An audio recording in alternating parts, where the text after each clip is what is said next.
भगवान राम भी गए अपने पिताजी का श्राद्ध करने, वहां पर पिंडदान करने। आज वो कह रहा है कि लोग छोटा मोटा काम कर लिया और उसके बाद गया जी नहीं जाते और पितृदोष का बड़ा कारण पैदा हो जाता।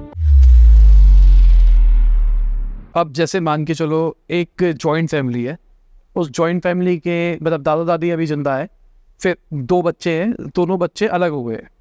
एक बच्चा शायद माँ बाप के साथ रहता है, एक अलग रहे, क्योंकि आजकल न्यूक्लियर फैमिली का ट्रेंड चल रहा है।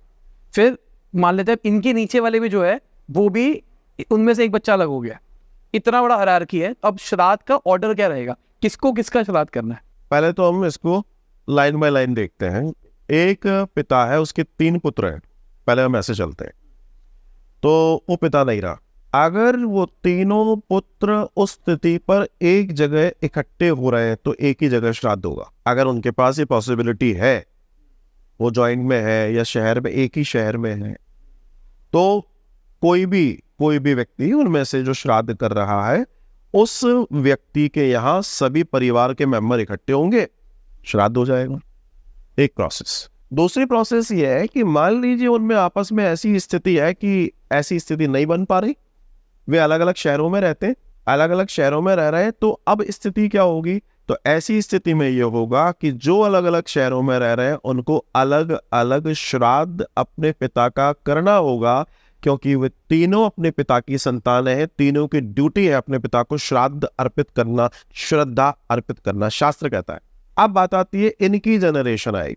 तो इनकी जनरेशन जो आपने अभी पूछा कि अमावस्या को करते हैं, तो उनको जो चाहिए वो कर सकते हैं, वो अपने पिता का और अपने दादा दादी का करेंगे। अगर पिता और दादा दादी जिंदा है तो? अगर जिंदा है तो फिर वो पिताजी जिनका करते आ रहे हैं, पीछे से जो हो रहा है, ठीक, वो उनका होगा। भाई जो गया उसी का ही होगा। मतलब करना उनको भी है, चाहे उनकी वो भी है। अगर अलग है तो अलग से, जॉइंट है तो जॉइंट वेंचर में एक बार में श्राद्ध हो जाएगा, कहीं कोई समस्या नहीं है। और पूरी श्रद्धा का पालन करना होगा। अब यहाँ पे एक और केस, क्योंकि हमको YouTube पे लोग देख रहे हैं तो बहुत अलग अलग तरीके के होंगे।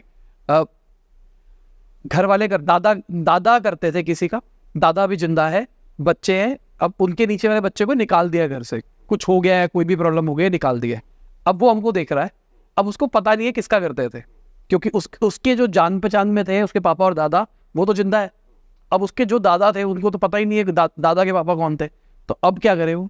अगर वो श्राद्ध उसके दादा अभी भी कर रहे हैं, अगर वो दादा हैं जैसे आपने कहा, तो वो कर सकते हैं। और अगर वो वहां लाइव है और उसके ऊपर के सारे लोग हैं तो उसको करने की जरूरत नहीं है। He is liable for just mother father और दादा दादी। ठीक है, ये उसकी ड्यूटी है, क्योंकि उसकी जो चेन है, उसकी जो जेनेलॉजी है, वो उसके मदर फादर और उनके मदर फादर से, ध्यान रखिएगा इस बात, वो उसके मदर फादर और उनके मदर फादर से है। तो वो चीज वहां बहुत आवश्यक है। अब जैसे हमारे पास केसेस आते हैं, क्योंकि अभी 17 तारीख से 17 सितंबर से श्राद्ध पक्ष आरंभ हो जाएगा। 17 तारीख से 2 अक्टूबर तक मैं गया में ही रहूंगा, क्योंकि अल्टीमेटली सभी पितरों की एक ही गंतव्य है, वो है श्री गया जी। ये हमारे शास्त्रों में भी है।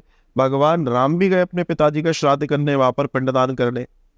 आज वो कह रहा है कि लोग छोटा मोटा काम कर लिया और उसके बाद गया जी नहीं जाते और पितृदोष का बड़ा कारण पैदा हो जाता है। मतलब हरिद्वार के बाद में गया भी जाना है। देखिए, हरिद्वार तो अस्थि विसर्जन के लिए है। हमारे यहाँ पर गया जी का पिंडदान लास्ट पिंडदान है। और अगर आप ये कहें तो फर्स्ट एंड लास्ट भी बोल सकते हैं उसको।